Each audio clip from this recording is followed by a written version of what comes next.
بحوالہ عجائب القرآن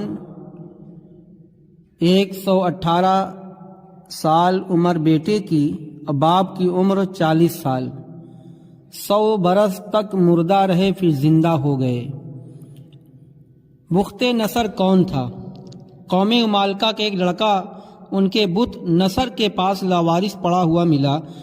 چونکہ اس کے باپ کا نام کسی کو معلوم نہیں تھا، اس لیے لوگوں نے اس کا نام بخت نصر کا بیٹا رکھ دیا۔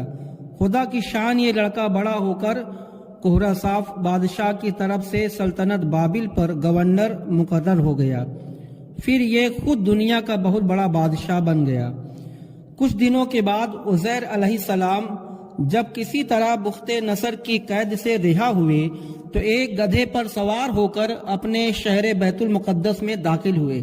اپنے شہر کی ویرانی اور بربادی دیکھ کر ان کا دل بھر آیا اور وہ رو پڑے۔ چاروں طرف چکر لگایا مگر انہیں کسی انسان کی شکل نظر نہیں آئی۔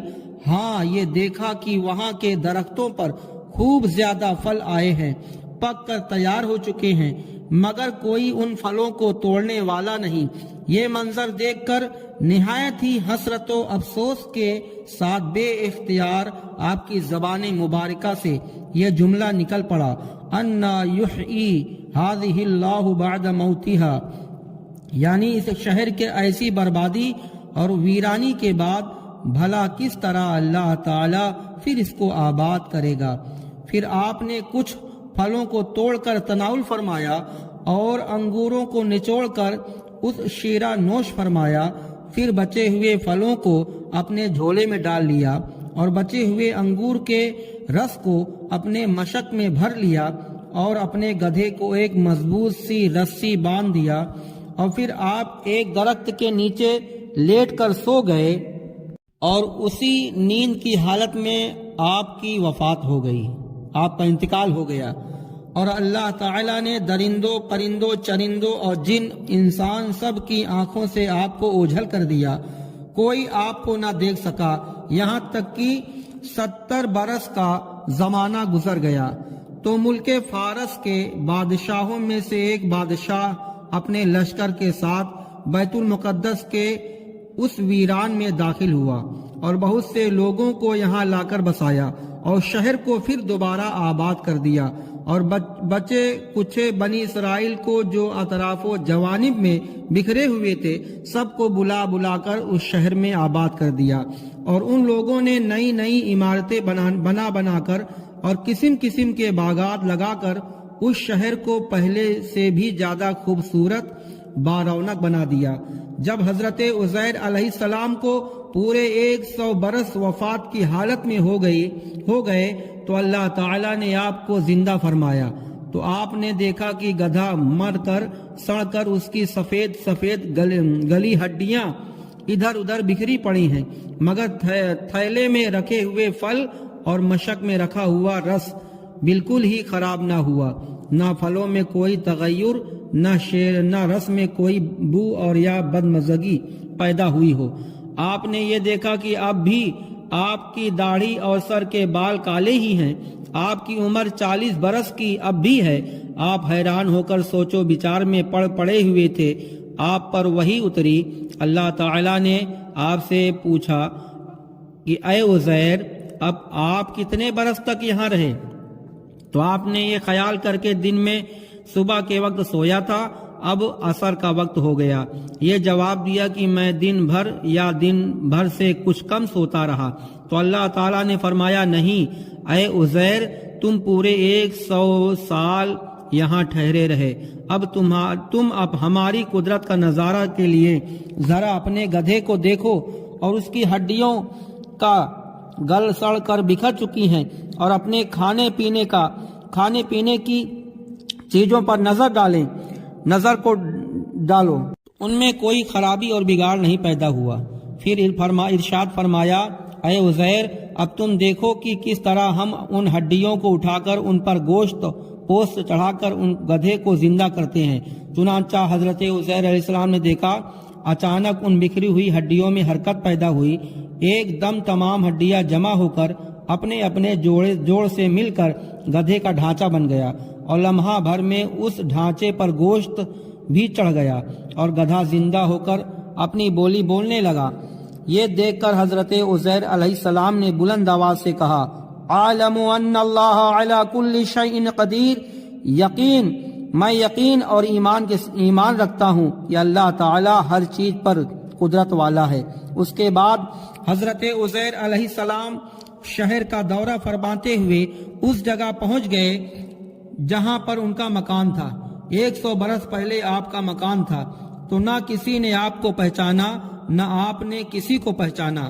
ہاں، البتہ دیکھا ایک بہت ہی بوڑھی اور اپاہج عورت مکان کے پاس بیٹھی ہوئی ہے، جس نے اپنے بچپنے میں حضرت عزیر علیہ السلام کو دیکھا تھا۔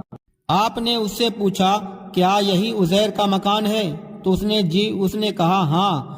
پھر بڑھیا نے کہا، عزیر کا کیا ذکر، ان کو تو 100 برس ہو گئے، وہ بالکل ہی لاپتہ ہو چکے ہیں۔ یہ کہہ کر بڑھیا رونے لگی تو آپ نے فرمایا، اے بڑھیا، میں ہی عزیر ہوں۔ تو بڑھیا نے کہا، سبحان اللہ، آپ کیسے عزیر ہو سکتے ہیں؟ آپ نے فرمایا، اے بڑھیا، مجھ کو اللہ تعالیٰ نے 100 سال تک مردہ رکھا، پھر مجھ کو زندہ فرما دیا اور میں اپنے گھر آ گیا ہوں۔ تو بڑھیا نے کہا کہ حضرت عزیر تو اب ایسے باکمال شخص تھے کہ ان کی ہر دعا قبول ہوتی تھی۔ اگر آپ واقعی حضرت عزیر ہیں تو میرے لیے دعا کر دیجئے کہ میری آنکھوں میں روشنی آ جائے اور میرا فالج اچھا ہو جائے۔ حضرت عزیر علیہ السلام نے دعا کر دی تو بڑھیا اخیاری بن گئی، اس کا فالج بھی اچھا ہو گیا۔ پھر اس غور سے آپ کو دیکھا تو پہچان لیا کہ اور بول اٹھی کہ میں شہادت دیتی ہوں آپ یقیناً عزیر ہی ہیں۔ پھر وہ بڑھیا آپ کو لے کر بنی اسرائیل کے محلے میں گئی۔ اتفاق سے وہ سب لوگ ایک مجلس میں جمع تھے اور اسی مجلس میں آپ کا لڑکا بھی موجود تھا جو 118 برس کا ہو چکا تھا، اور آپ کے چند پوتے بھی تھے جو سب بوڑھے ہو چکے تھے۔ بڑھیا نے مجلس میں گواہی دی، اعلان کیا، اے لوگوں، یہ بلا شبہ حضرت عزیر ہی ہیں۔ مگر کسی نے بڑھیا کی بات کو صحیح نہیں مانا۔ اتنے میں ان کے لڑکے نے کہا کہ میرے باپ کے دونوں کندھوں پر کالے رنگ کا مسا تھا جو چاند کی شکل کا تھا۔ چنانچہ آپ نے اپنا کرتا اتارا تو وہ مسا موجود تھا۔ پھر لوگوں نے کہا، حضرت عزیر تو توریت زبانی یاد تھی، اگر آپ عزیر ہیں تو زبانی توریت پڑھ کر سنائیں۔ آپ نے بغیر کسی جھجک کے فوراً پوری توریت پڑھ کر سنا دی۔ بخت نصر بادشاہ نے بیت المقدس کو تباہ کرتے وقت 40,000 توریت کے عالموں کو چن چن کر قتل کر دیا تھا، اور توریت کی کوئی جلد بھی اس نے زمین پر باقی نہیں چھوڑی تھی۔ اب یہ سوال پیدا ہوا، حضرت عزیر نے تورات صحیح سے پڑھی یا نہیں؟ تو ایک آدمی نے کہا، میں نے اپنے باپ سے سنا ہے کہ جس دن ہم لوگوں کو بخت نصر نے گرفتار کیا تھا، اس دن ایک ویران میں ایک انگور کی بیل کے جڑ میں توریت کی ایک جلد دفن کر دی گئی تھی۔ اگر تم لوگ میرے دادا کے انگور کی جگہ کی نشاندہی کر دو تو میں توریت کے ایک جلد برآمد کر دوں گا، اس وقت پتہ چل جائے گا حضرت عزیر نے توریت صحیح پڑھی ہے یا نہیں۔ چنانچہ لوگوں نے تلاش کر کے زمین کھود کر توریت کی جلد نکال لی تو وہ حرف با حرف حضرت عزیر کی زبانی یاد کی ہوئی تھی۔ توریت کے مطابق یہ عجیب و غریب اور حیرت انگیز ماجرا دیکھ کر سب لوگوں نے ایک زبان ہو کر کہنا شروع کر دیا، بے شک حضرت عزیر یہی ہیں اور یقیناً یہ خدا کے بیٹے ہیں، معاذ اللہ۔ چنانچہ اسی دن سے یہ غلط اور مشرکانہ عقیدہ ہو گیا، یہودیوں میں بات پھیل گئی، معاذ اللہ، اللہ کی پناہ، کہ حضرت عزیر خدا کے بیٹے ہیں، حالانکہ نہ خدا کا کوئی بیٹا ہے نہ بیٹی۔ چنانچہ آج تک دنیا بھر کے یہودی اس غلط خیال میں پڑے ہوئے ہیں کہ حضرت عزیر علیہ السلام خدا کے بیٹے ہیں۔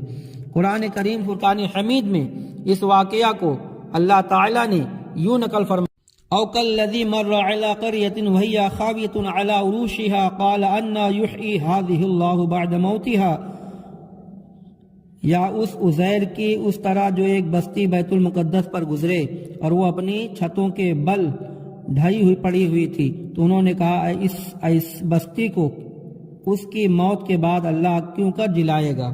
تو آپ اس واقعہ سے اندازہ لگا چکے ہوں گے، سن چکے ہیں